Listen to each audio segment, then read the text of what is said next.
a great day. Today is February 3rd, 2022. This is the Love and Freedom Show. I'm your host, Kyle Kemper, along with my co-host, Sunny Ray. Sunny Ray. And today we have a very special guest, too. I'd like to introduce Amina Matala. Welcome, Amina. Thank you. Thank you both. Such a pleasure to meet you, Sunny Ray. Pleasure. Great to be here. And guess what? We also, in the studio as well, is Pat King. Pat, can you hear us? Can we hear you? Can't hear your audio quite yet. You got to go to settings, audio input.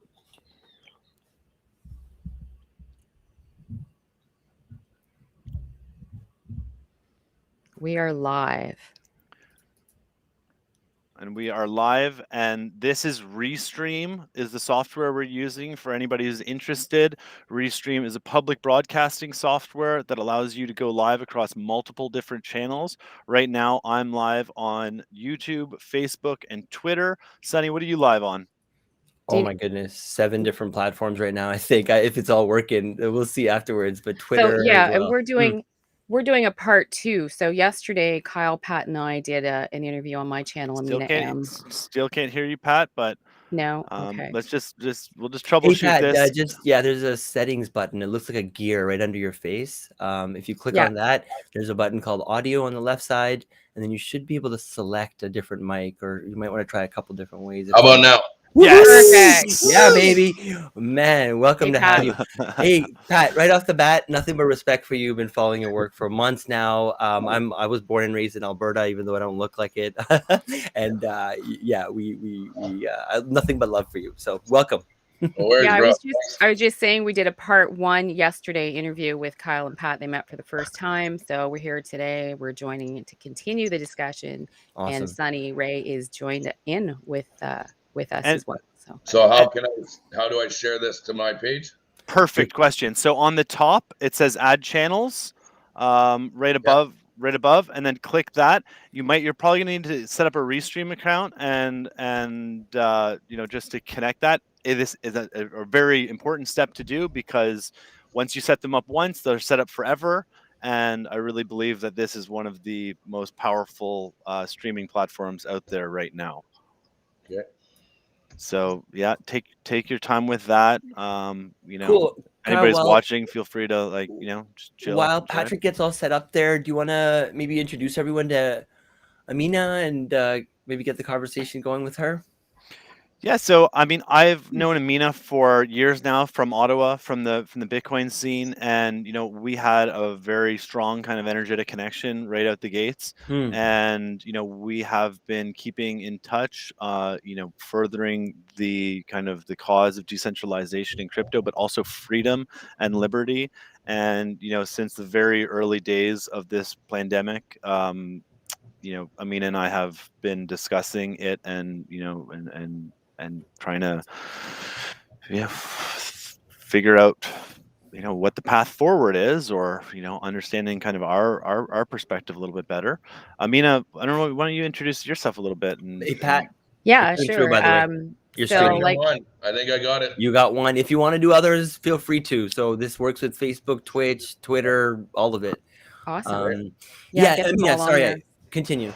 Yeah, no. So I just, like Kyle was saying, I started out in the crypto space, probably learning about it 2011, 2012, and then got involved. Wow. Did a meetup.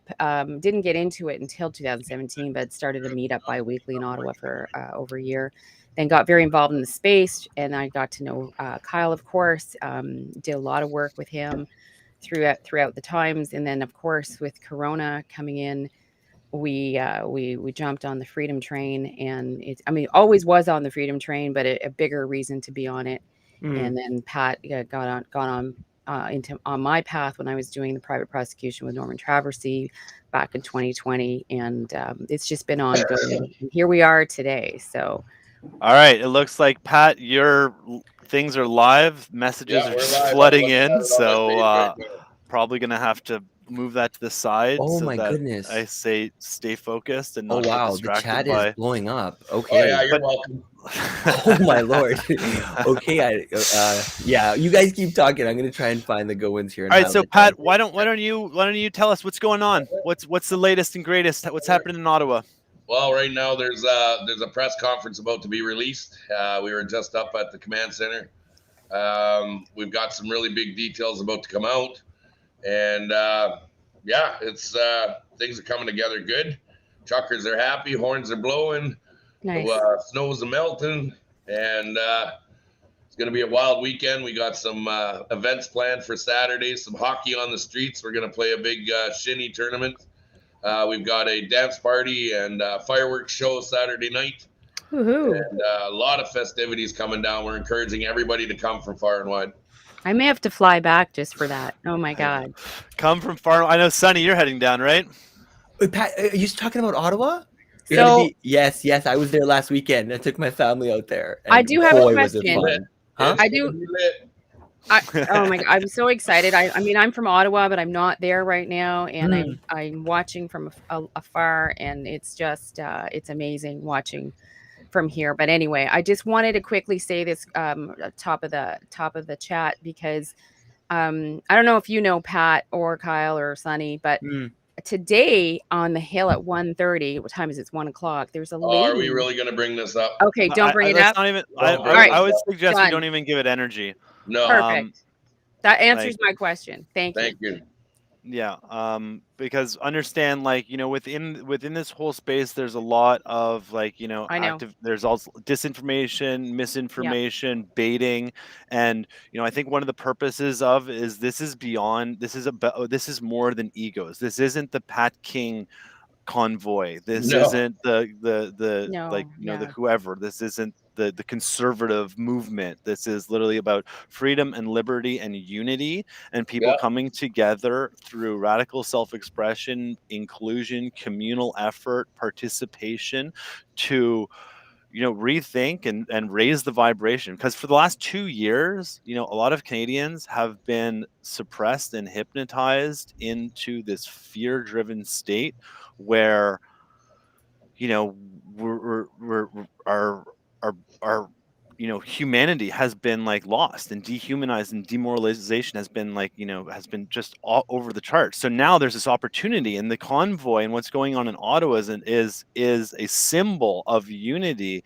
And like Pat said, like, come on out, come down to Ottawa, bring gifts, bring costumes, bring speakers, bring your hockey sticks, bring your skates, go skating on the canal, bring your flags, bring your signs. But just remember, like, you know, keep it positive, keep it, you know, keep it positive, be gentle. Like, you know, this is non-violent. This is about, you know, about like action and unity, and not about, you know, division and hate and, you know, vulgarity. So Pat, tell us a little bit more about, like, you know, like behind the scenes. Like, I mean, there's a lot going on here. Can you just shed a little bit of light into, like, you know, did this all just start 2 weeks ago, or how long has this been kind of, like, you know, cooking up? And I mean, well, it's been cooking up for a long time. A lot of people have been fed up for a long time with all of the stuff that's going on, and we're, you know, we express what we express, but nobody's listening. So when these truckers started putting out some messages on TikTok, it started to gather some momentum. And I was mentioning my experience with some convoys that we've done to Ottawa in the past. And I said, I'm willing to throw in my 2 cents if you guys want to listen, and, you know, if you guys want to try and pull this off.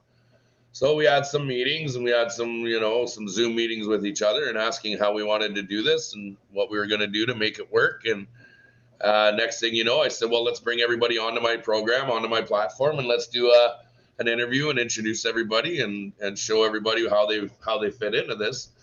And once we did, it just snowballed, and then here we are today. The momentum that it gathered across Canada, I don't think anybody was prepared for that. But the obvious sign that there is something wrong in this world was shouted very loudly as we were coming across Canada. So that being said, we're down here now. The team up in the other end are working their arses off.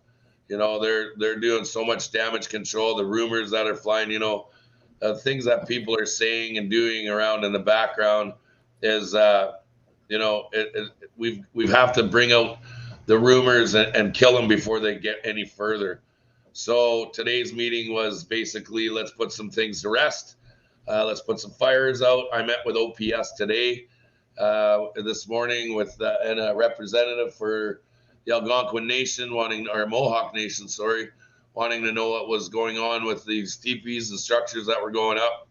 And we basically put that one out. I got it all recorded. Actually, just got back to our little control base now, and I was going to put that video together and put it up so that people can hear it from the horse's mouth rather than listening to the rumors of what's going on.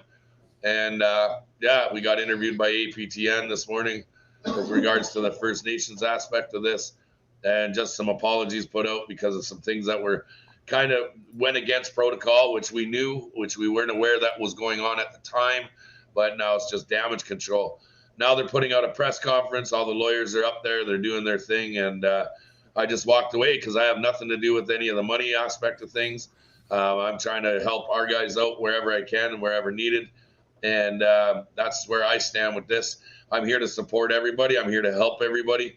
But at the same time, I'm also doing a lot of damage control because, well, people just like we live in a society, guys, that for the last 20 to 40 years, we've been living in reality TV shows where you lie, cheat, and steal to get what you want.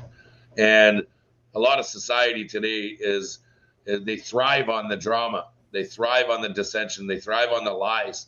And we just got to try and, bring ourselves back to the simplicity of just being together and understanding everybody's in this for the same reasons. Well, exactly. And, kudos for saying that and for doing this. And this is kind of what we're trying to, or what we're doing as well, with having open public discussions and making them available because, as has been said before, the mainstream media is a broken system and it is not going to, it's not going to fix itself. So we need to look at new models that make that existing system obsolete. So with public broadcasting, we have this ability now to, be radically transparent and show to the world, what is happening. I had someone from the mainstream reach out to do an interview, and they want 15 minutes on the phone. And I say, well, look, I'm happy. I'll send you a link to Restream, and you can join, and we can talk.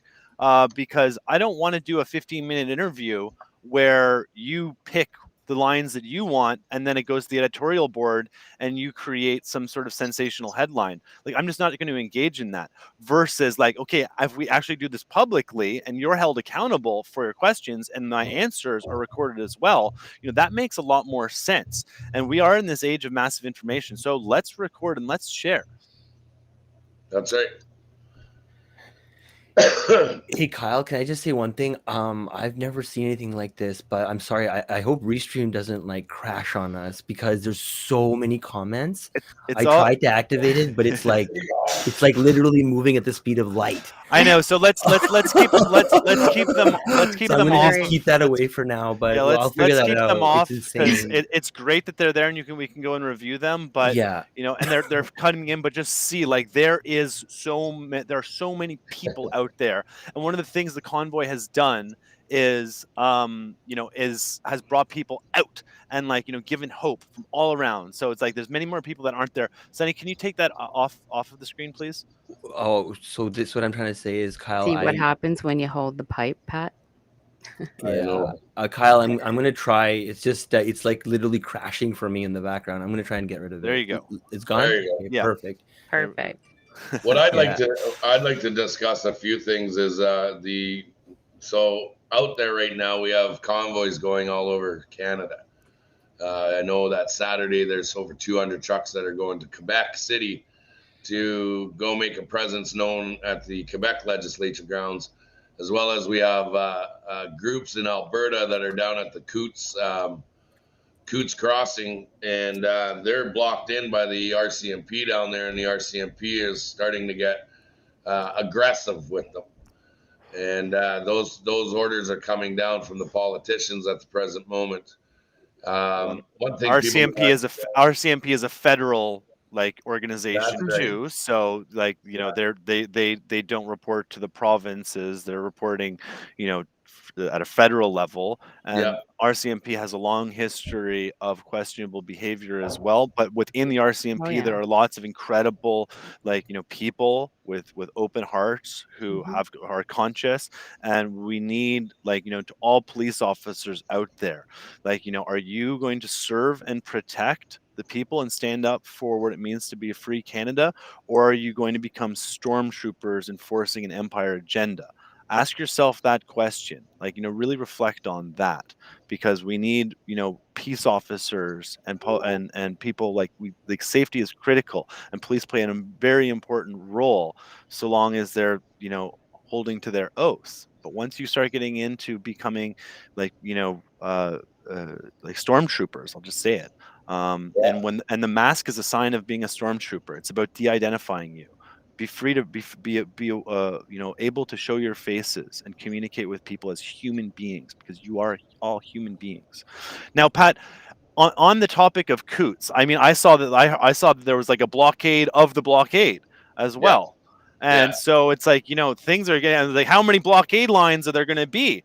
And who's prepared to hold out the longest? And ideally, like, this kind of, this can all end, folks. This can all end. All we got to do is, is declare that things that all these measures and we get our freedoms back, basically.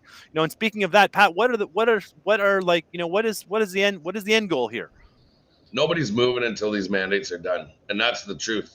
All the way across Canada, nobody is moving. The only way they're going to end us all is 100% end them. All right, and so let's get granular on that. That's no vax passports, None. no vax mandates, None. no masks, None. no mask mandates. Okay, that's a big one. What about quarantine restrictions? Well, if you're sick, stay home. That's what If you're sick, stay home. That's what we've always done. And naturally, there's going to be some people that don't do that. But it was never like you go to prison for breaking that. So okay, And I have a point I here. just want to say while it's on the top of my tongue, we need to get the support. I have to put out word to my guys in Alberta. We need to get that support with people down in Alberta to get down and get some water, get some food, get everybody down there to at least help them. These men took it upon themselves to do what they're doing, to stand in solidarity with the rest of us.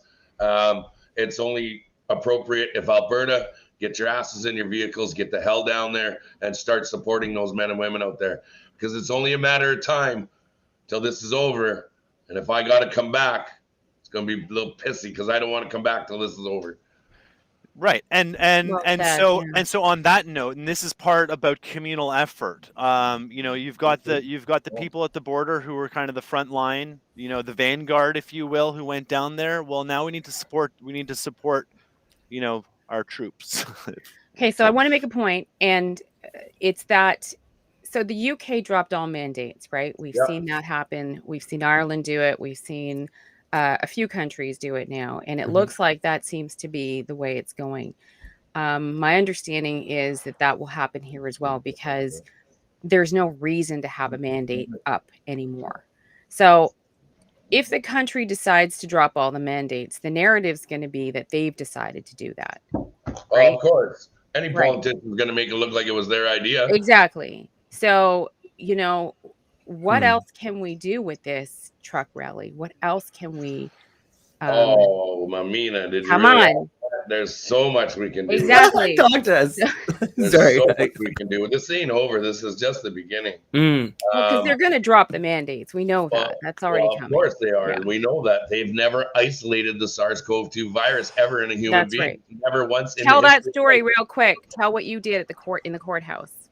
Well, okay, first and foremost, for everybody out there, I did not win. I was there. I was present. I got a ticket, but that was not without me being able to subpoena Dina Hinshaw to be present, who is the Chief Medical Officer of Health in Alberta, to be present in my court case.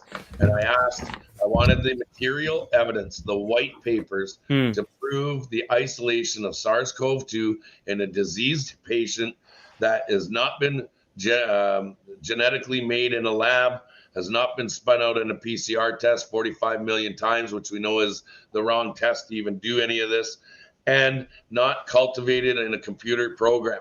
We wanted the actual isolation of the virus, because by having that information, that science to back up your mandates, then that would give justification for what you're doing.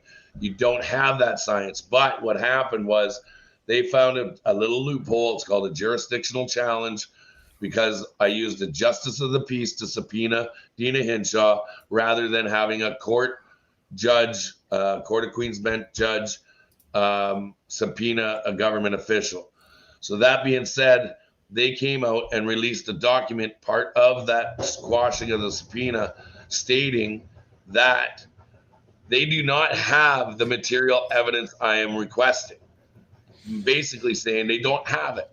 But then they said, because of the jurisdictional challenge, we don't have to prove it anyway. We don't have to provide it anyway. So it's called the old typical Queen's double talk, the sleight of tongue, the spelling, The language. But that being said, it was blown out of the water. We used our transcripts. We used our freedom of information. Spain proved it. Ireland proved it. England proved it. Australia is still in the works, but they're being absolutely slammed in Australia right now. So they're trying to get in there. My background is occupational health and safety professional with a 3-year degree from the University of Alberta, of which I was an industrial hygienist, air contaminants in HVAC systems. I was also a mask H2S certified instructor for donning self-contained breathing apparatuses, fit testing for masks, and safety protocols for everything from NIOSH sanitizing systems to standard operating procedures for doctors in surgery rooms. So my background in the safety aspect of this, as soon as they hit it behind health and safety, was whoa. If this is health and safety, you're all wearing zoot suits right now. You're all under self-contained breathing apparatuses or supplied breathing apparatuses, and your house is basically in a bubble, because those masks that you're putting on your face, those little blue ones, or how our government likes to say, anything is good, just put it over your mouth. Those masks are only good to 110 parts per million. But a virus is at 10 microns, which is smaller than that. You may as well whip a hot dog through a chain link fence. They don't work. And they never have. They don't work. Yeah, it's even like throwing sand at a chain link fence. There you go, yeah. My daughter's a paramedic, and paramedics are told not to wear those particular masks because they don't work. Well, and then they're also like, where are these masks coming from? What are they actually made of? You're talking about microfibers, you're talking about plastics, and then graphene oxide. And that's the sterilize. They're using graphene oxide to sterilize them, and it's a sprayed on chemical that once moisturized and heated up, liquefies and gets into your lungs, which is a carcinogenic. Right. So it's like there's a real this is not about safety, and the continued push of it is actually the antithesis of safety. This is going to make people sick, or prolonged exposure. And then if we look at like the psychological warfare that's been waged on people of like setting these new norms of like covering up your face all the time, it's dehumanizing, it's demoralizing, it's de-identifying. And it's also like, and from a school perspective, putting it on the children, this is going to greatly affect their psyches for a very long time. And last night we were on with I mean, how it goes from elementary school all the way to university, and like the programming that's coming from these official channels. I know my children were in the Ottawa public school system, and as a parent, I was receiving like endless emails about the importance of putting on the mask, these daily screening activities required, and then all of a sudden they flipped a switch and they turned into these like fake vaccine pushers, like encouraging everybody to go out. Hold on, before that they got into the testing thing, and they were pushing testing, and then subsidizing, like, here's 5 tests for every single student in Ontario to go home with over Christmas break. I mean, what do you think? How are these tests possibly ever going to end this? It doesn't make sense. Like, I'll say, like, this again, this was what someone said last night. It was like, it's as if, you're in college and you still believe in Santa Claus. Like, come on. Like that's what it's kind of like about believing in this myth. Kyle, I got a question. So Amina asked this question earlier about what's possible. I was gonna ask Patrick to maybe expand on that, but before that, even, can you help dig in a bit? Because I heard from Kyle yesterday that you were kind of one of the people that helped get all of this stuff together, or something like that, in terms of the movement, the trucker movement, and all that as well. I think you played a hand in that, and so I'm just curious to know what is the immediate need in terms of, because we talked yesterday about the GoFundMe and and all that, but like where are they, like how do people who are listening, I mean, there's just like literally, like I said, an infinite number of people listening, what can they do to serve, what can they do to help? Well, right now, people are doing everything they can at the present moment. The meals are coming in, the fuel's coming in, everything's running like a well-oiled machine. Everything's good. That makes you want to cry. Okay. The spirits are up in the truckers. They're the people on the ground that are here are all helping out and lending a hand where needed. We're watching a family bloom and grow. Vernon, can you sign my paperwork? Yeah, I can sign your paperwork at some point today. As for the GoFundMe stuff, guys, I have nothing to do with that, and I've always stated that right from the beginning. Mm-hmm. Anytime there's money involved, people turn sick in the head, and I'm not dealing with it. I'm dealing with my guys right now, and anybody who needs money, just reach out and ask me. Anybody who's part of the convoy, if you need money, reach out and ask me. Yeah, let's be clear. This has never been about money for me. It never will. This is about my freedom, my children's freedom, and my grandchildren's freedom. And I want everybody to know I'm here to help each and every person out. I gave $1,000 to a family last night who's in their trucks that are needing money. Their funds are getting low. They're trying to pay their rent and bills at home, but they don't want to leave here. So I threw them $1,000 last night just because, I want to make sure everybody's taken care of. I got they're all over here. And I can attest for Pat. He's never been about money. I've got $6,000 worth of fuel receipts sent, or that are in my hand. I'm not asking for a cent for them because people have been helping us out. So wherever we need the money to go to, we're fixing alternators on guys' trucks. We're just here to make sure everybody is here to do their job and here to get their message across. What we're doing now is the GoFundMe has lawyers and teams and corporations and stuff that are helping them with that. And that's their nightmare, not mine. Yeah. When you start getting money involved, people turn greedy, they turn ignorant. And that's, I'm not meaning our team, I'm meaning people in the public that have no idea what's going on. So we'll leave that to them. The guys, the organization, the truckers, the captains, they're doing everything they can to make sure that everybody's running smoothly. There's been a little bit of miscommunication amongst us. So in between time, we're trying to put those to rest. We're trying to run in between things and get things done. Last night, me and George were out till 3:00 in the morning again, trying to squeeze trucks in the middle of the night with under the cover of darkness. So, we're trying to do stuff. Sounds like Ottawa Police Services is opening the gates now. They're letting us to get up there more and putting more trucks in places. So that's coming.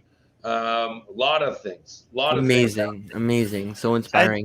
And I'll say too, like we did a whole like 2 hours last night, had a bunch of decentralist thinkers come on and discussing like, okay, because of the GoFundMe and the shutting down, and I know you're not involved on that, but like at a principles level, like, the shutting down of that highlights one of the challenges about using centralized corporate services like GoFundMe for raising funds. And some of our mutual colleagues have set up this Hong Kong HODL Bitcoin fund that's received half a Bitcoin already, and we're talking to them about how we can do this. And I feel like you're a steward on the ground who's actually like a very effective like means of being able to assist with directing funds. So we kind of, and finding ways for people who need resources, who are part of the movement, to be able to request them and then be able to get them out. Bitcoin and crypto provides a really great opportunity in a censorship resistant manner, because at what point do the banks start saying, like, do the banks get the calls from the people and be like, hey, like, yeah, let's start shutting down people's accounts on this? And like, that will signal a bigger thing. So this is why, like, Bitcoin, represents, an alternative path that's censorship resistant, that anybody can participate in. You don't need any permission to get into it. And if there's a QR code that represents that funds can go to a protected wallet that is being or a truck, or I was thinking this morning to a particular truck. What if no? Yeah, no, exactly. Or Like, or it goes to, could or it people? goes to, or it goes to, for example, just like it goes to Pat King, and Yeah. then he, in the honor and the integrity that he's displaying, can then show it out. But it's just a QR code that anybody can go to a Bitcoin ATM anywhere in Canada, put $100 in, and send it to there, and it gets right in. So when we talk about Amina, what are some of the other things that are happening out of this? Innovation is happening out of this. People are getting creative.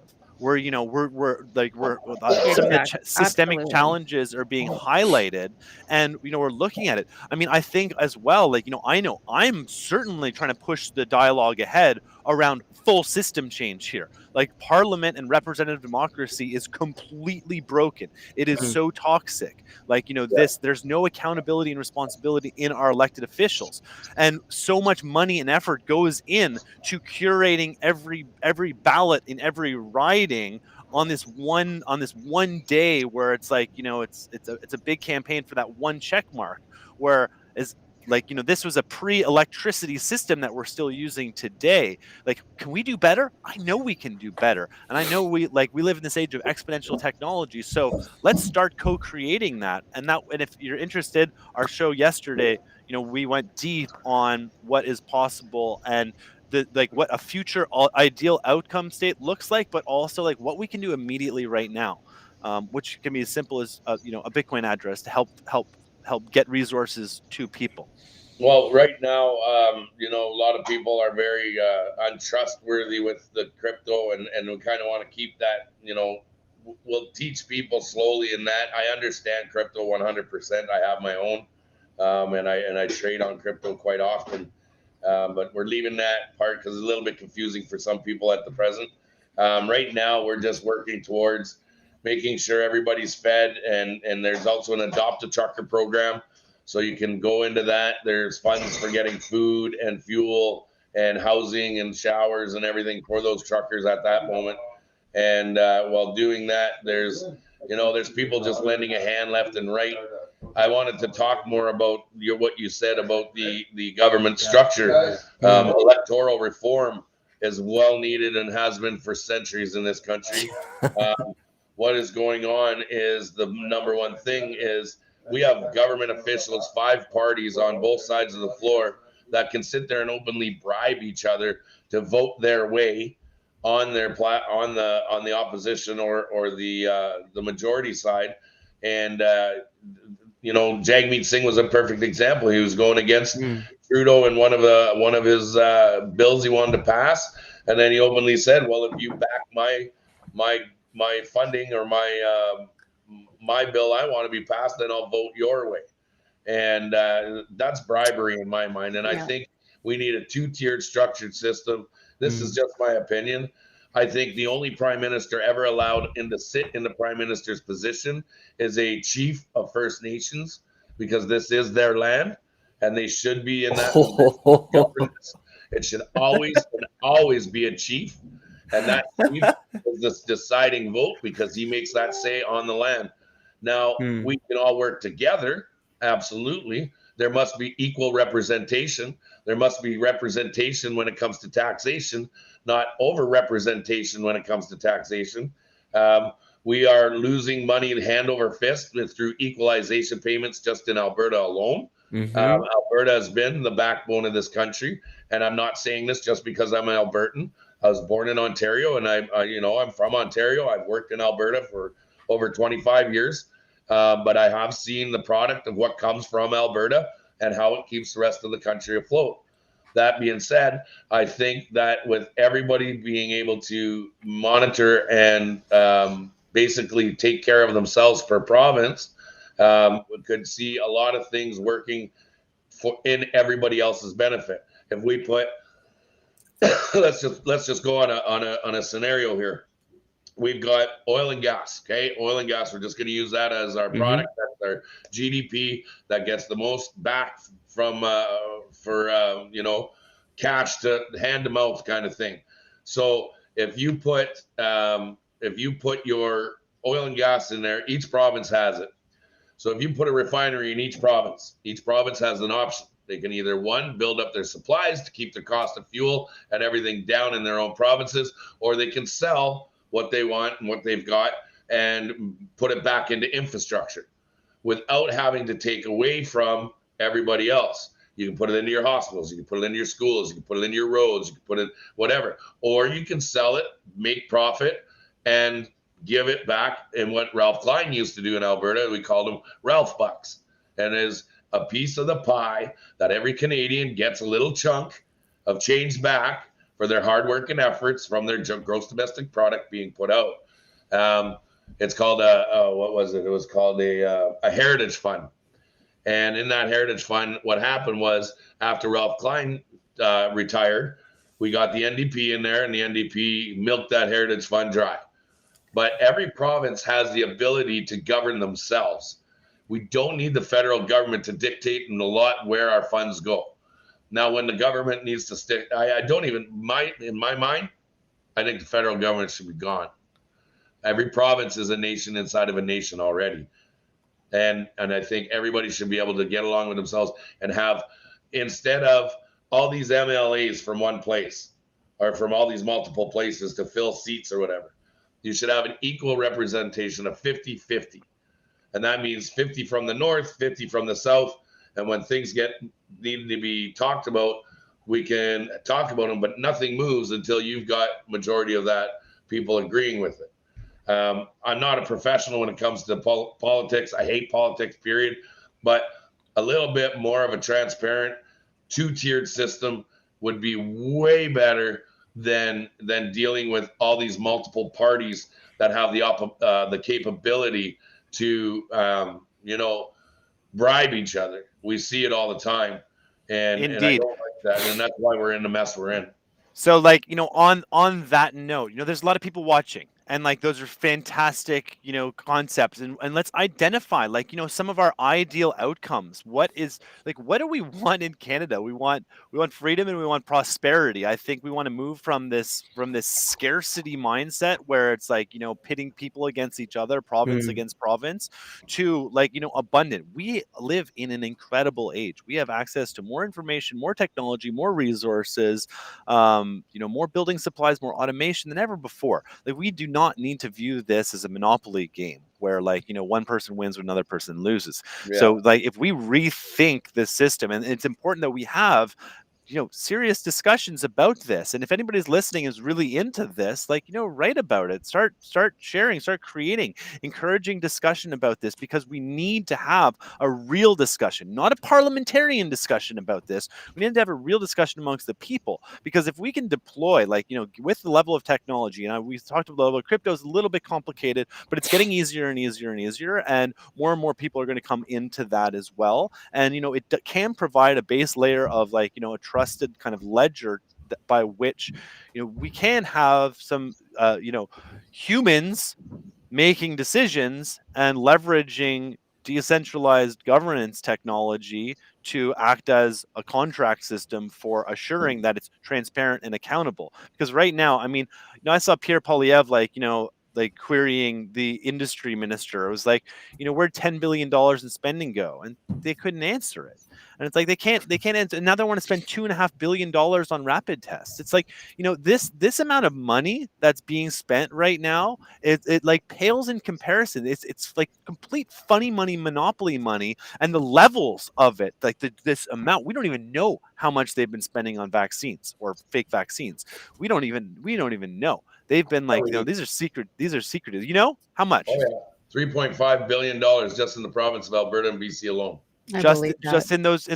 And then you add Ontario, and then we're probably in the tune of just with the east side of things. I'm more familiar with the west side of things, but I also want to touch base on this, where those vaccines are going. I want everybody to look up a little company called Switch, and I'm going to bust that story out very soon.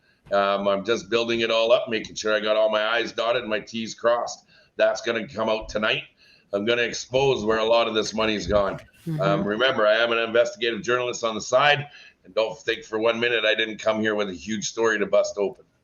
Right. And I think there is, and that's one of the things too about this is like, you are one person, Pat, and and you're doing a lot of the research and the digging, but there is so much investigation that needs to take place.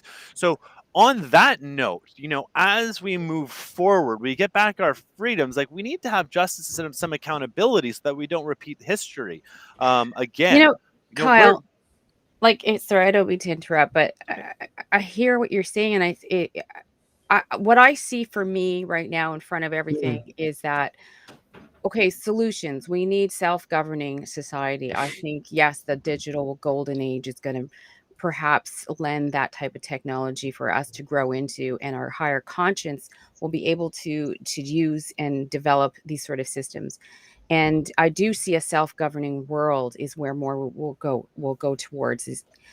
But right now, presently, right now in this world, we need people to stand up.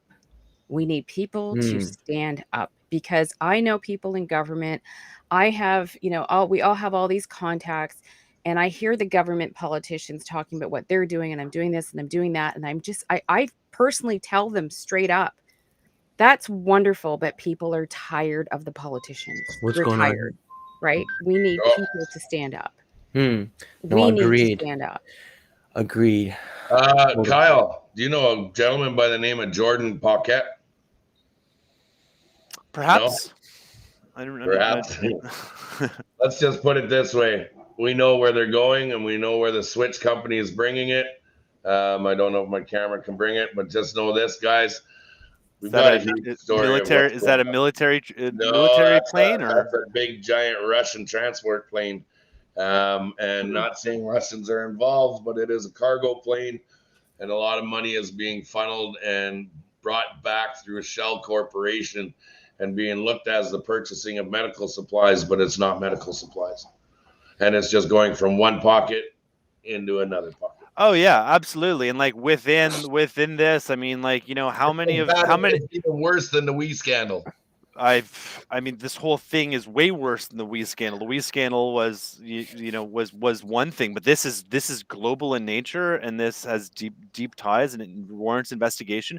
But like to what Amina was saying, absolutely, take off your face nannies, take off your face diapers. We need to stand up. We need the people's power. We need the power of the people. Like, but in doing so, we can't do. This isn't about violence. This isn't about aggressively trying to wake people up or to have force of will on people. It's literally ask questions, peacefully, non-comply, and if and take your business elsewhere. If you're not being, if a business doesn't want your business, or they're so into that, move elsewhere. You have freedom of choice and to do these things, and we are not this is the freedom movement is not a fringe minority, it is the majority, and and we carry an awful lot of power. And just look within your heart and yourself to say, you know what, I can stand up. I'm going to stand up for my kids. I'm going to stand up for my parents. I'm going to stand up for my ancestors. And if you want to come and connect with people all across the country, there's new convoys popping up, and there's rallies popping up, and there's Ottawa come to Ottawa if you can and participate, and all around the globe too, right? This is no longer we talk about Canada because we're Canadians, we're so close here, but this situation that's taking place in Canada is also taking place in different levels and in different formations in other countries all around the world. And so on that, Pat, what are you hearing from other countries? Are we going to see more convoys? I feel like they're already popping up. Oh yeah, I'm working with the team in Australia as we speak. I'm working with teams all over the country, all over the world. But I can't say that I got my hands in everybody's cookie jar, but I definitely got my hands in a lot of influential stuff. Well, and to help, I just got to take this call. It's one of my road captains. I'm still here though. No problem. No problem. Do what you got to do. This is insane, Kyle. What is happening? I feel like I'm still in dream state right now. Wow. Very inspiring. Very inspiring. Hey, so are you all headed to Ottawa on Saturday? Just curious. Amina, are No, you? I'm not. I'm in Florida. You're I in left Florida. for the Okay. winter, so I'm here right now Got watching it. it So you'll be there in although spirit. I've been there the whole time on the front lines doing so Mm. much. So for me, it was hard at first watching all of this and not being there. I But was gonna say I have so many friends that are like in the US or elsewhere that have left Canada, and they're all writing me like, "I wish I was in Canada right now. yeah, I wish I was in Ottawa." I think there's a yeah. lot of people. It's not Um, over though. It's not over. no, So there's a lot going on. I plan to go back at some point, but there's just that energy in that moment was something probably to experience. So, I was gonna say, so right? I was there. I was there. So last week Oh, I okay. convinced my family to come down to Ottawa, and we Nice. we went and we went and stayed like maybe 20 minutes away from all the action, and we ended up going right into the heart of it. And it was I went first myself because I was a little bit, wary about what might happen, but I felt so safe that I came back and took my 4-year-old and 7-year-old daughters and took them right into the middle, Oh, and it wow. was just nothing but Fun. love. It was like Stanley Cup meets like the NBA championships. Remember when Kawhi happened like years ago, whatever? It was like combine those two with Canada Day. It was like that times 100. Like everybody was literally just Awesome. celebrating. It was the most beautiful thing. I took a lot of footage as well on my camera, which I'm going to share soon as well. Oh, But nice. I'm excited to go back as well. I think on And Saturday Sonny, I've you got went down not just with like your wife and kids, but you also went down with like my father-in-law. your father-in-law, and Yeah, like I took him as bring well. bring other Oh, other people. nice. He So was like, "Why aren't they doing this in Colombia?" I was like, "I don't know. Make some calls." Hey, so Patrick, are you done your call? Yep. I was gonna ask you something. So Australia, you kind of hinted or mentioned it earlier, but what is it that like what needs to happen there? I mean, it's scary, the stuff I see out of there. Did you have any thoughts on that? I think you alluded Yeah. to the fact that a convoy is getting together, but Oh yeah, it it's feels like it's there's a going lot right of now. wrong going A lot on of the there, guys no? that I talk to are the ones organizing it, and I have a good Mm, connection in the Australian freedom movement down there. They're moving, they're rolling. They've had enough. The Aussies are mad. They're pissed, and rightfully so. hmm, The downfall to the Aussies is they've been subservient to their government rule for too long, and Mhm. they're getting up. And you know what? They've been pushed down too hard. That one might get rather aggressive because these Australians just want to be free, but they haven't had the guidance or the leadership to help them mm, get to that position. mm. So if at any time wherever I can lend a hand, I lend a hand and try and give them that motivation to try and get up and do something.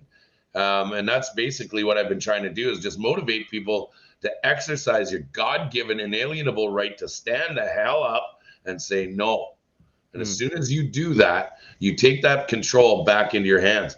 But the number one thing is, and I've always told people, don't ever allow something that is out of your control you, because right then you give it all your 100%. power, you give it all That's your right. energy, and they don't deserve that. So we have to do this respectfully because they want us to flip out. They They do. want us to get Yeah. mad. They want us to create a scene. So now here we are trying to ease down the tension, do this professionally. We got to remember we're professional drivers. We've got a world looking at us, and if we mess Mm. up in any way, it's going to be scrutinized. Well, Mm. So and they want to some people may not be understanding to this is that they want to transition us from one enslavement to another enslavement, and that's the new world order. And that enslavement is designed to keep us in complete enslavement for a permanency. It's You will own something that, nothing and be happy. yeah, we have to be very aware of what their plan is, and they've been Mm. planning this for a very, very long time. So we need to be very vigilant and stand up and know our freedoms and not give our power, because as soon as we give our power to them, and that's what this whole thing is about, is taking our power away, right? And people are willingly doing it, not realizing what they're I just doing. I So just got a few. I got a few names I want to run by Kyle here. Kyle, do you know Garnett Genius Genois, Rob Decker, I don't know. Melissa Lanceman, Christopher Andre, Shiv Raj, Sidney McEwen, John Baird. You know John Baird. John Baird. Yeah, no John Baird. Yeah. Yeah. Michael Forian, Tyler Cameron, John Brassard, Andrew Shear, Anita Polyev. Those are just a few names that are in cahoots that are taking a lot of money from where this money came from, the World Health Organization, and are funneling this money into their own private funds. Is Anita Polyev related to Right. what? Let's remember what is going on here, ladies and gentlemen, is this 100%. They will put their corporations, their trust funds in a family member's account, and it'll go into those family members' accounts where it doesn't have any ties to their personal accounts, or they'll hide it in their business accounts. Just like Rob Ford has his own advertisement company, but yet he increased his advertisement company by $5.4 million in the last 2 years because he's in control of all the administrative signage that goes in for COVID mandates. So he's making a buck off this. All these people are making a buck off this. They are all making a buck to the point where they've funneled this money that they've been allotted into private funds so they don't see it, and it's all hidden away from the books. What we want is a financial audit on all politicians, family members, and businesses. We want accountability and an ethics board to be built so that at any time, any of these politicians, and we catch wind of any of this, that they are automatically pulled and they're held under what are they called? Let go from work without pay until they've been found that they're not involved with this. The more and more that we chase this money trail, and that's where it comes to, this giant money trail, the more and more you chase it, we will find it. We will always find you. Don't ever try and hide, because it's going to be found. And that's why we've been working hard. The guys who found this story out found it out the other night, and I've been waiting to blow it out of the water. I'm trying to get this out to everybody right now. I took the day off today so I can build this story and get it up and out and onto the presses here soon. Because the reason, and Kyle, I'm not trying to put you on the spot by no means. I'm just trying to ask because this is how deep it goes. It goes really deep, guys. And all I'm trying to ask is from Kyle is if he recognizes anybody, and if he does, if he can give me some insight on any of these people. Because yeah, I mean, from my perspective, I don't want to discredit anybody. I don't want to implicate somebody in here that I can't, that could be in trouble. I'm a journalist, and I want to make sure my sources are credible. So that's why I'm asking. Indeed, and I mean, I don't have. I'm not in the machine. I've stayed out of that. I got in a bunch of hot water because I went to Switzerland. Not over Bitcoin. I went to Switzerland to speak at the what was it called? The Crypto Valley conference, and I was invited by Trades Canada because I was the executive director of the Blockchain Association of Canada, and I've been in the crypto space for a long time, and in that capacity they covered my expenses to go to and speak at this conference and then take a bunch of meetings and discuss it all. And I don't know if they got what they were hoping for, because I just went did what I did and speak honestly and truthfully about it all. And it was like an $11,000 bill that and I had to buy 2 flights because I got denied entry on an Air Canada plane for having a water stain on my passport, which was a whole nother insane thing. But the press tried to make a big thing about $11,000 bill that, and trying to connect it with Justin somehow. But that was like the one kind of thing. And I just and again, the press called and I just answered the phone and talked to them openly. I don't have a comms team helping me and guiding me on what to say. I'm just trusting in my mantra of being impeccable with my words and not making assumptions, don't taking things personally, and doing my best, and being truthful and gentle and fearless. And that's what I'm doing. And I just got to ask this because I'm a dickhead, I guess. I don't know, but did you have any ties into the weed scandal? No, I mean, I went to one Wii event. I was like, what the fuck is going on here? It was so weird. I went in, it was in Ottawa, it was at the stadium, it was at the where they play hockey, and there was 20,000 kids in there. It's weird, going nuts. And then they had all these celebrities and actors. Justin presented, and my mom talked, and Like it's like, this weird hypno training, like being part of the club. You don't earn your ticket to you don't buy your ticket to you earn it. And like, it's part of like an MLM scheme, like for selling merch. And then also, like, there's just heavy duty indoctrination taking place through the whole thing too. I was like, this is just weird. And I remember, like, calling them out, and like, it's again, and it's like, you're Trump. I'm like, I'm not Trump. I'm not a Trump supporter. I'm just asking questions. And I find this a little bit odd. And yeah, so I don't trust the we thing. I feel like, but it was big corporate too, was the other thing. It was like, there are big bucks behind that, like to rent out a stadium, like, to have all the, and then tied in with the schools too. So it's just like, it's a The big weave. indoctrination It's a of the big, education big spell. And like, I remember that. and they're using it to get in these celebrities and push these subjective woke narrative on the kids. And it's like, and also one of the things was like, I am we, and it's like, so it's like teaching like, at that, in from that sense, it's kind of like, about teaching, communism is one way you could describe it, or like, collectivism, but like, de-individualism, like removing the individual from the equation and treating everybody as like, that, where I like to counter, say, I am a king. I am like, I'm the king of my kingdom. You are a king. You are a queen. You have a crown on your head. It might be invisible, but it's there. Like, own your world. Like, don't give your power away to others. You are not a serf to others. Oh, I You was are. working in the schools at the time, and I remember all the kids were getting on the bus and going to this we event, and they'd come back so pumped. But everything about it just seemed so strange. And we didn't talk about it much in the schools, but it was a big deal. A lot of the kids were all shipped out to this event, and it was taken very seriously. Oh yeah, But and I'll say the energy in there was freaking wild. Like, yeah, I've that's never what I seen heard. I've never seen Very Scotiabank, like strange. I've never seen the arena like that much energy. Like, and I'd say it was positive energy. It was kids, it was child energy. It was like Yeah, but they're super stoked. harnessing. Exactly. Yeah. And that's Yeah. like, and then you go back to like, Super Bowl, for example, Super Bowl 2020, when like, J-Lo and Shakira did that sick performance. Go watch that. Like, if you haven't seen that one or didn't either look at that with a critical mind, go watch that.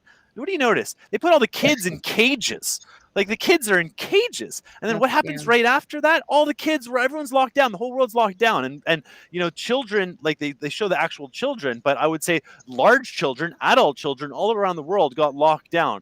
And those of us who like, have open hearts, minds, consciousness, like, reject that prison. And I know that while many people have been like, faced with a lot of darkness in the last 2 years, like there's also been an amazing amount of opportunity and light and connection and hearts and minds opening up to the reality. So you might try and come at it with dark, like, the more dark, kind of the more light, and that's what we're seeing now. And all that energy has just been like, the spring has been coiled so hard, and now we're just going to emerge and blast out massive light, is what I say. And I mean, as you can probably sense, I'm an optimist. I'm a believer. I want to manifest like, this future abundant, prosperous, global society, where individual rights and self-sovereignty is paramount.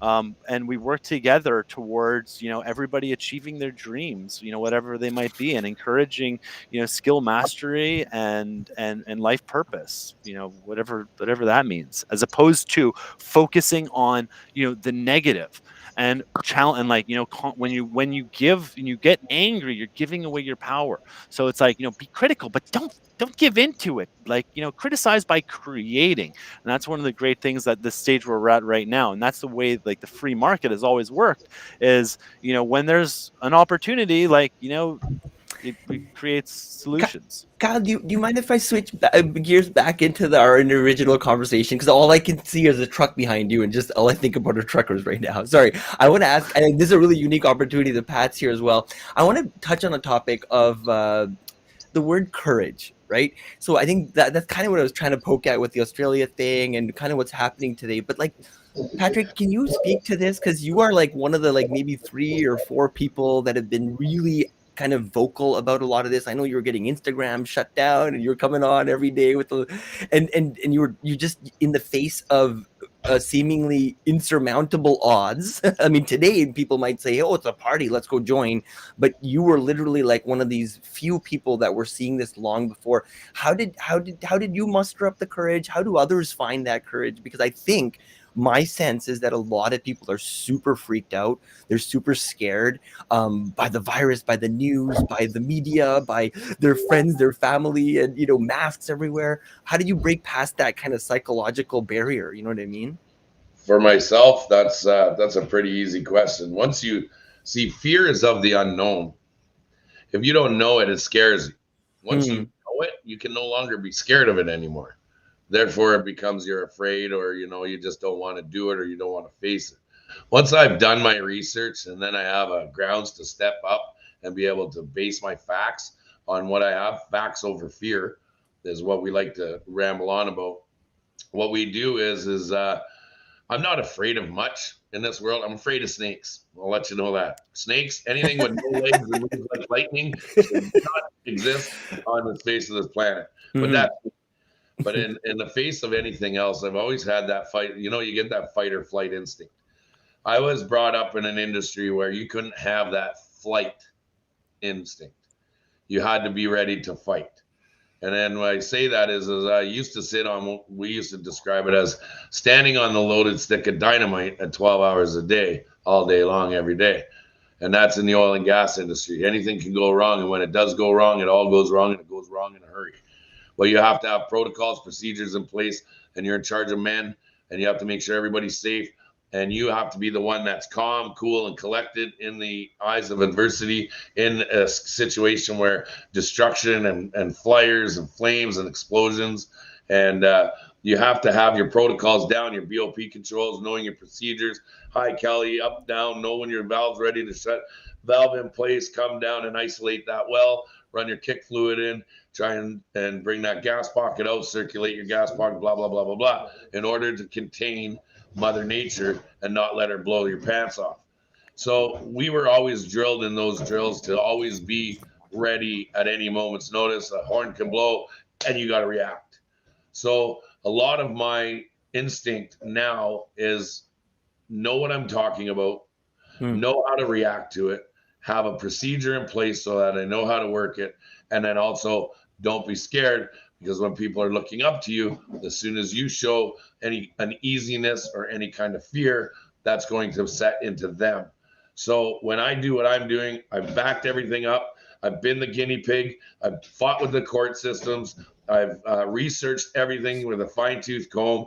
I'm here in Ottawa. I'm putting myself in the front. Everybody says, Pat, you're going to get yourself shot. I said, no, where's the best place to hide? Right in the wide open. This is where I hide. I don't hide in places where everybody's gonna, in a secret cave somewhere, like Kyle's brother's doing, hiding in some little hole because he's too afraid to come and meet people. I stand in the wide open. I'm here because right now there's a God-given energy, a creator-like drive in my heart and in my soul, that I know there's something wrong. My gut instinct has told me something's wrong. And I always listen to my gut. My gut got me this far in life. And that gut has made sure that I've stayed alive to this time. So here I am acting on my gut instinct so that I know with facts exactly how to react and exactly how to do this. Facts over fear, that resonates a lot. I'm an engineer, businessman type of thing, so I get that. Can you also segue into love? Because this show is called the Love and Freedom Show. Chris Guy, I don't know if we're big fans of him or not here, but I felt like he was one of the early people also kind of waking people up. And he said something that really resonated, because I was going out there with the facts and mom and dad and friends, look at the logic and the data, and nobody wanted any of it. They were just like, what?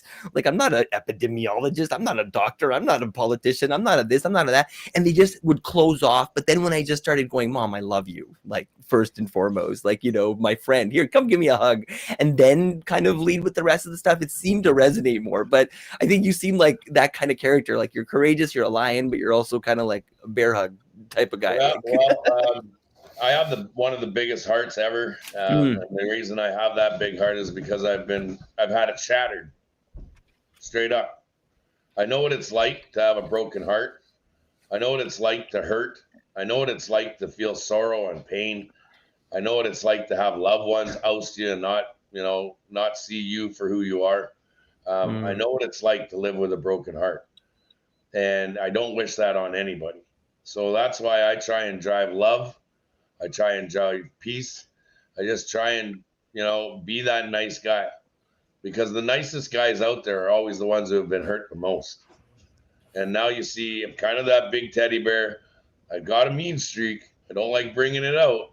But at this point in my life, I know that my mean streak can get me into a lot of trouble. So I try and reserve that for when needed. But I also know that this world has been lacking love in this 6 foot distance. And this is where I share this one. The reason why they want you 6 feet apart is because your heart frequency resonates at 6 feet. The more you're away from each other, the loneliness sets in. And what's the number one killer in humanity? It's loneliness, not having anybody to be there with you, or that one person. So when they kept us 6 feet apart, we were all looking at it and going, wait a minute. So we did some research, and yes, your heartbeat frequency beats 6 feet outside your body in a like your bubble. And when we're not allowed to reconnect with people and put that frequency out into the universe and allow people to be, they say the law of attraction. Well, your positives need to meet positives, negatives meet negatives in any kind of electrical energy type of situation. So now we're here just trying to bring that heart frequency back closer to each other. That's why we nicknamed this bear hug, because I'm a big bear and I love to give hugs, and I can bring that heart frequency right into me and we can beat it together. And that's where the love comes from in this. And there's times where I've almost given up myself, and I'm not gonna lie. There's times where I almost said, I can't do this anymore. I hurt too much. This hurts too much. The way people tear me down in the media, tear me down in behind the doors, tear me down every way they can, all because I'm trying to do good things for people. I've really learned the darker side of humanity in what I'm doing. And I'm hoping that even if I can just change one person a day, then I've done my job, and I've done what I've been here put on this earth for. So the love aspect to this is we're ignorant, and we're rude, and we're mean, and we're damn right disgusting people. Words you can't get back. When you hurt somebody with your words, you can't take those back. So we try and just push the positives, keep that heart frequency up, raise your vibes to attract your tribes. And so one of those, and on that note, Pat, you see having a dance party this weekend, right? And I mean, I've been part of the decentralized dance party kind of movement where we've hosted giant parties all around the world, in public spaces, bringing people together. And it feels like, this is going to continue happening, because when you get people together in those high vibrational states, when they are close and they are dancing, it percolates out. So, and it seems like, there is a lot of kind of that energy going. I mean, Burning Man, it's like people come together and they just, that energy is so strong, and we must overcome this division. And so, what are the details on this weekend? But and then also, I'd really love for you to kind of give people who might be watching around the world, what does it take to get the convoy going and get these activities going? What's the blueprint? What's up, Doge? That's been my partner for the last couple of weeks. All right. Cute. What's his name? That's Clyde. Clyde? Canada's super dog. No, that's cute. love. And I'll give you something right now. I just want to bring up to you. And I'm sorry, I know I'll get to your question, Kyle. I just want to bring something up. So you want to talk about love, Sonny.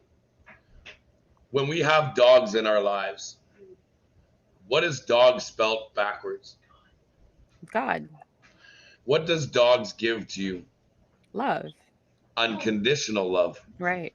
You can look at that dog for peeing on the floor and get mad at it and make it rub its nose in it, and then that dog will still come up and love you. Mm-hmm. God does the same thing. If you turn your back on God, he won't be there for you. But the second you accept him to come in, he'll be there to lick your face and tell you he loves you. And why is dog man's best friend? Because man envies dog. Because man is in need of that unconditional love. Mm-hmm. Of course. I thought maybe Sonny broke down in tears there, so he backed out of it. Oh, we can't hear you, bro.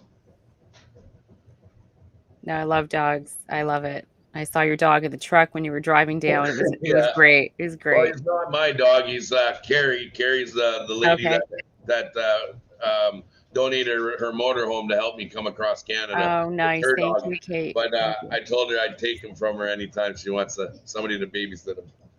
He seems to really take to you. Oh, he's a good dog. I do great with all dogs. I feel like sometimes I'm a dog whisperer. Yeah. And dogs really, we have a good connection. Nice. That's awesome. You should get one. Yeah, but then I'm on the road all the time and I don't have time to take care of it. Some dogs love being in the truck. Yeah, that's true. Yeah. That's true.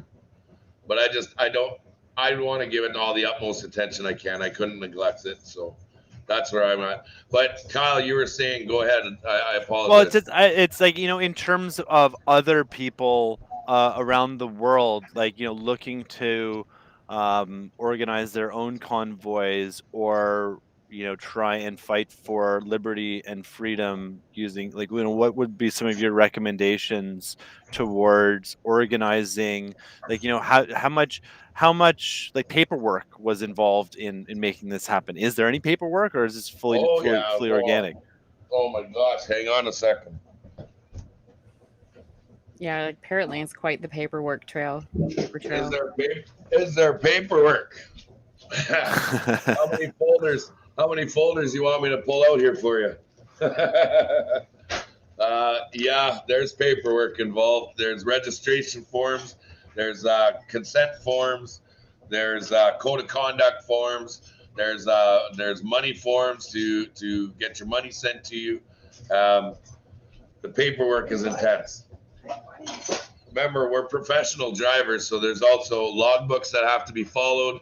There's fuel depots, DEF fluids, which is the emissions killers, all of that kind of stuff. So there's a lot of stuff that went involved, and this doesn't come from me. This comes from the admin side of things that put this all on.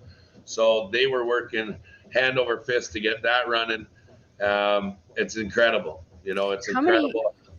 How many trucks do you see or anticipate coming in this weekend? I wish I could give you guys, I get that question a lot, and I wish I can give everybody those answers and help you, get those answers to you. But unfortunately, they just changed so much. I just got to take this, guys. Kyle, can you hear me now? I can hear you, Sonny. Yeah. Oh, sweet. Yeah, I think that's a really, like, and there's also a question about how many trucks can actually fit in downtown Ottawa. And like, we're seeing a lot of the, the camera angles of Parliament Hill where, trucks are big. They only big. Only so many. Yeah, when you do the math and you look at the average of a 30-foot trailer, and you just do the math and you try and add it up, you realize, okay, there can't be.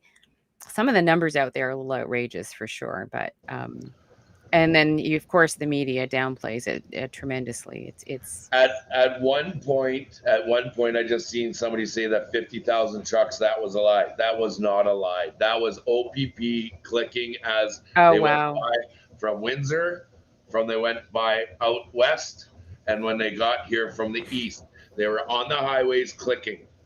Wow. So when we say 57,000 trucks and cars and everything, there was 57,000. We had helicopters flying over, we had airplanes flying over, every which way but loose. They were coming over and counting us as we were going. We had to give updates from the moment we left the West to every city that we joined up in. I was constantly on the phone with Ottawa and OPP to get them to how many numbers you got now, Pat? How many trucks you pick up now? Guys, this was absolutely accounted for, everything. And there's more coming. That's We have incredible. contingency plans that if these boys got to go to work, we're rolling as many as we want in. We've got people all over that are ready to march in or ready to roll their trucks in. So do some of these truckers, are they not registered, some of them? Do they just try to join in on the convoy? A lot don't want even to have their names on this. A Yeah. lot don't even care. They don't Right. give a crap about having any recognition. And that's the way a lot of people in this are. They Right. just want to be a part of this because they know how important it is to get this message out to everybody. Yeah. Hey guys, good news. I got the comment stuff working, and I wasn't lying. See that? It's literally like a stream of just people commenting. Yeah, it's been nuts. I think it's a bit hard to even catch anything, but you get a vibe of like how like positive people are. There's a couple of I think naysayers here and there, but it is insane. Well, you gotta Right. understand, and I want to put this to rest too. Kyle, I just want to say this. Understandably, you're a good guy. I can feel it in you, I see it in you, and I can hear it in your voice. I understand that. It's the company that you're aligned with that people are going to give you that negative aspect. Don't listen to it. Don't listen to any of that bullshit. Yeah. You can pick your friends, but you Kyle can't is pick all your love. family. And He's that's all something I was told when I was a kid. Because I have some weirdos in my family too. You can pick your friends, but you cannot pick your family, and that's it. That's all you got to say to that, and just carry on. I understand the shit Thanks, that Pat. you must go through. I think I go through shit. I can just imagine what you're going through. Well, I mean, I'll be honest. In the last week, it's been basically 99% kind of love and support and gratitude, and I share that back with everybody. Yeah, but again, it's like to try and like on the take things personally. It's like as much as the good comes in and the bad comes in, it's like yeah, exactly. It's just like just like because And I don't want to turn into an ego. Like want to be careful about ego because like all that positive stuff can really power an ego, and like being conscious of that is critical. I did say one comment that was like what about the trades? What about other like we've seen a bunch of tractors, like we've seen construction, like what I are we just gonna start wanna- seeing excavators out here? Kyle, I Well, just we were told, we were asked to take the excavators out. We weren't allowed to bring any in just in case somebody went rogue, and that's understandable. You never know who wants to come in and remodel the parliament. So we don't want any remodeling happening, and we want to make sure this is done politely. No, I just wanted to add that Kyle, going back to Kyle, because I'm reading some of the comments. Of course, there's always these naysayers and haters and whatnot, but Kyle has gone out on a limb and he's stood up against a lot of the narrative out there, and he's done this, and he has a family, he has children, whereby his family don't talk to him anymore. So I just repeating what we talked about yesterday. I just want any new viewers now to hear that his family does not talk to Kyle. They have not seen the grandkids. They are not involved. His father is, but as far as a lot of the other family, the Trudeaus, they're not talking to Kyle. So he's really standing up for himself and his family, and he's taken a huge loss, but he's following his heart. So he's, in my books, you've always been a good guy, and you're nothing but love, Kyle. I second that for sure. I've known Kyle for a long time, 7 years now, and he's yeah, he believes in freedom and decentralization and and just making the world a better place. So so nothing but love. Guys, where do you want to go next? Do you want me to kill the comments? Because it's like it's a little bit much, but it's also inspiring to see so many people just like caring about what we're talking about. And Kyle, where do you want to go with this next?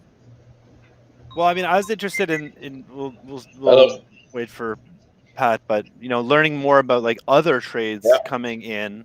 the farmers, because like the truckers represent kind of like, the Mm. spearhead, but Nope. more of other large groups and, industries and Well, it looks like she's associations. gonna get But hung. I'd also do that. really like to learn more too about like, the Just trucker bullshit. That's why nobody's down there. industry, because, That's we why I see kept the everybody government away from talking them. points that 90% are vaccinated. Like, is that like, that's probably I a know. debatable number. That's fucked.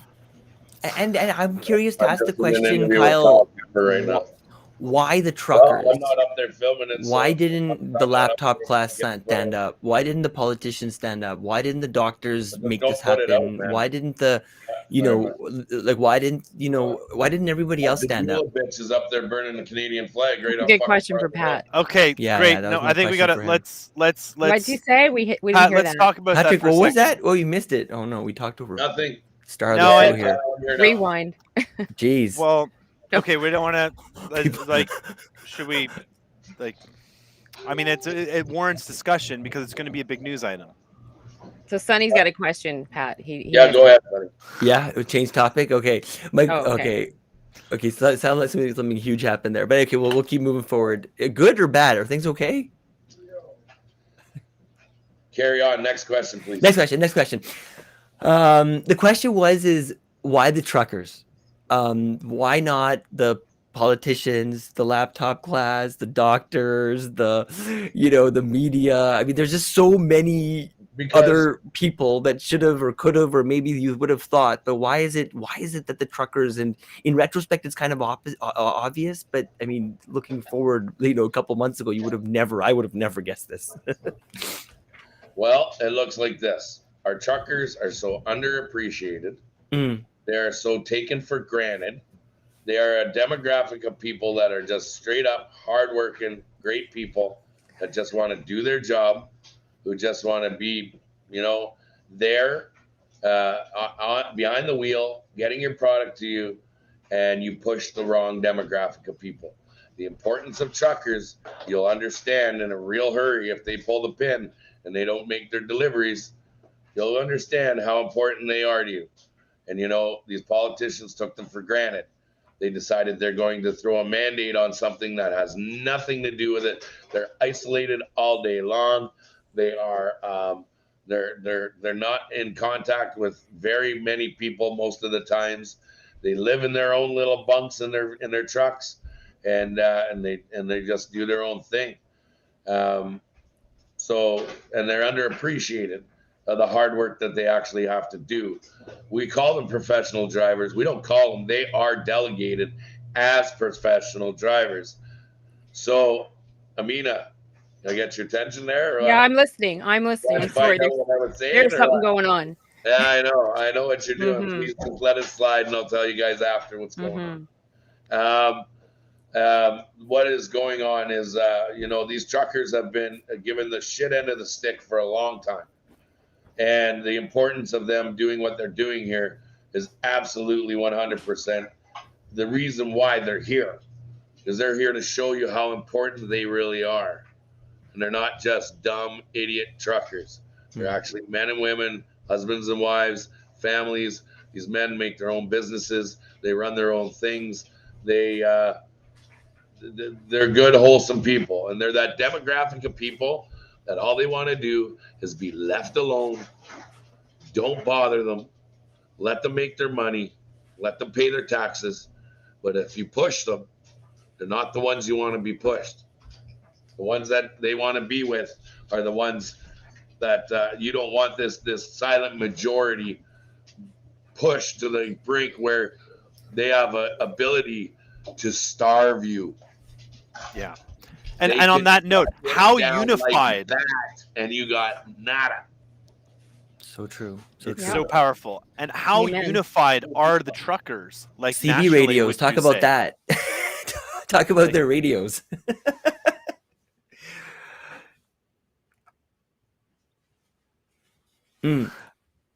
Hey, should we bring this live to an end, guys? I mean, I feel like there's a lot of stuff going on. I think so. I just had some of the crew just walked in the door, so we're trying to.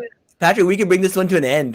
Kyle and I are gonna do this quite on the regular here, but we'll invite you back in. We'll let you go do what you need to do. Oh, I ain't got to do nothing. I took the day off. Okay, great. Well, I mean, we're good to go. But I want one of the things, Pat, too, is like, how unified. Like, I know the mainstream media is trying to like project that like this is a small fringe minority of truckers too. But like, what's the sense amongst like the trucking community and the trucking industry of like, I would posit there's probably overwhelming support. What's your sense? They're all in support. They're all in support. It's a family. Even the tow trucks that were asked to come and tow the vehicles said, "Shove it up your ass." They said we have COVID. Yep. And 2 weeks. And I think it's also important to understand too that trucks are still running though. Like, they're like goods are being shipped. Like, they're like the supply chain is functioning. It hasn't stopped. Well, it's slowed down, and it has emptied shelves. But notice the only shelves that are staying full are the big corporations such as Walmart, such as Costco. Of course. But not these mom and pop stores, not your restaurants. Now you're going to increase the cost of goods and services, increase the cost of fuels, transportation, the cost of drivers. It's all by design. Let's just put it this way. I'm going to tell you, I'll give you a little piece. There's some lady who thinks she's the Queen of Canada who just basically committed political suicide up on the hill, and we have nothing to do with that. First and foremost, this lady is a nut job, and I do not stand by this. I will never stand by that. And if you burn your friggin' Canadian flag on my country, you're gonna friggin' burn too. I'm done. This is what's going on. Somebody just burned our Canadian flag, and that lady, you better pack your bags and head back to the fucking Philippines. I'm out. Yep. So that is, it is out. Like mic drop. What happened? Mic drop. Thank you, Pat. That's what just happened, guys. So this lady, this is what I brought up earlier, and we weren't going to discuss it. So if you don't want me to talk about it, I won't. But that is what he's discussing. He's let's discuss it.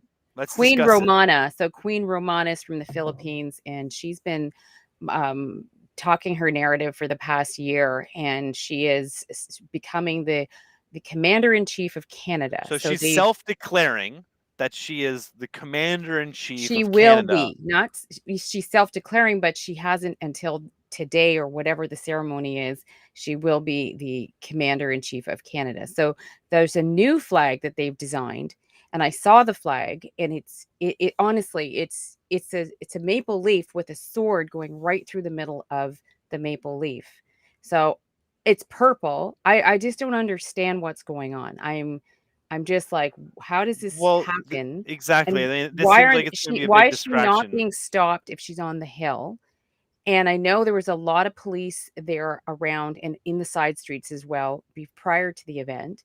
So I'm not sure how she's getting away with it, because if you're burning a flag, I mean, isn't that at the point where our police would stop that? I don't know. I don't understand. I'm really confused. I don't understand what's going on. And I mean, I've seen, like, from her side of things and looking and doing a little bit of investigation, it doesn't seem like she has any. I mean, there's no other people ever.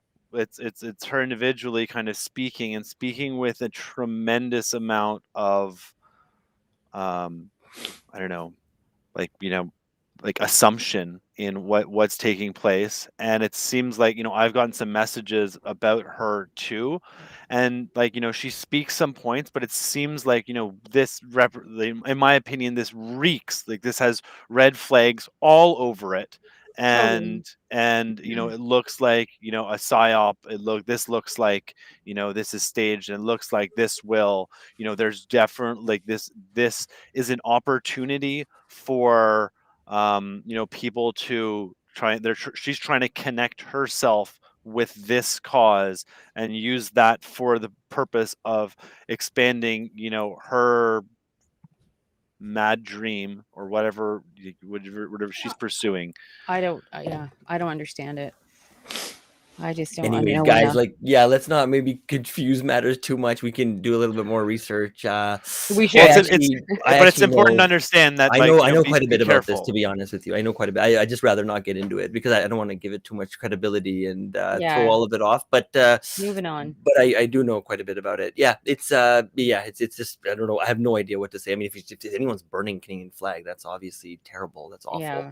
You know, and on But that yeah, note, like, what does the upside down flag mean? Well, the that's upside not down good. means that Canada's in distress or something like that. Distress. Yeah. Yeah. Right. So it's like, you know, flying the upside down flag is not, that's not like burning a flag. That's not desecrating a flag. That is a warning. That is Yeah. you know, an individual, that is you are sounding an alarm bell by carrying an upside down flag, by flying an upside down flag. You are, you know, stating that Canada is in distress, that, you know, that the situation is warrants action. Yeah. Kyle, we were like an hour and a half in.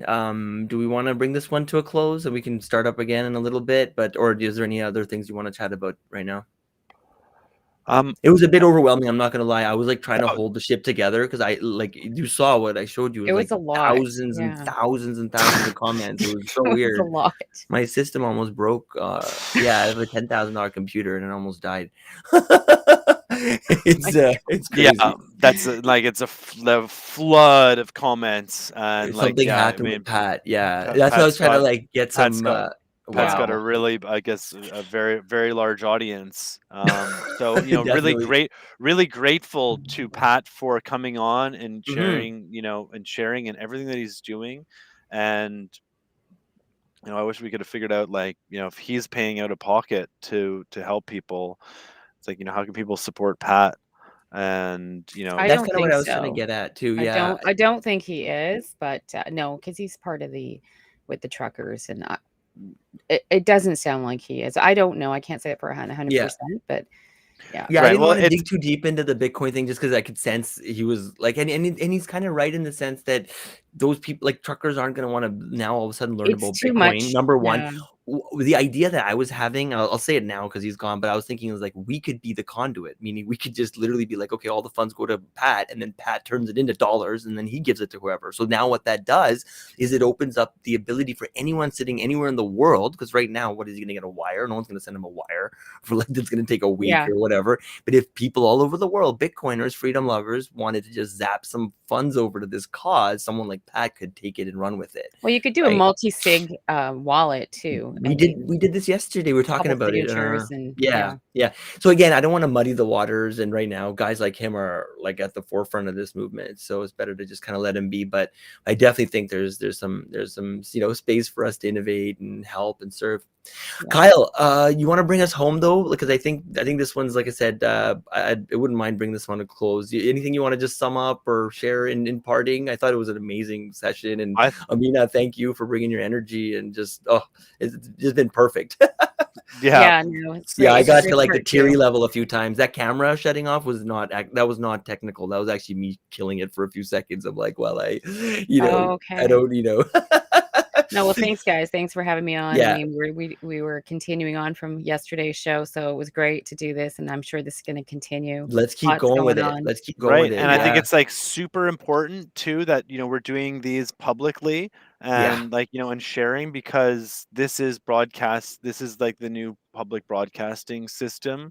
And, you know, anybody has the capability to do this. We're using Restream. Mhm. You know, it's I think there's a pro model to, like, you know, be the producer, but, you know, to join on to the show doesn't cost anything. You can connect all your channels and be able to share across various channels. Mhm. You know, and this is a way that, you know, we can start like sharing actual points of view, as opposed to, like, you know, the mainstream, like, you know, relying on the mainstream narrative to paint the picture of reality. Because I think that, like, you know, our discussion here is a lot different, and, you know, and it's open and it's heartful, versus, you know, the media, which, you know, like mentioned earlier, they want to catch you. They're looking for the sound, they're looking for the quick clips.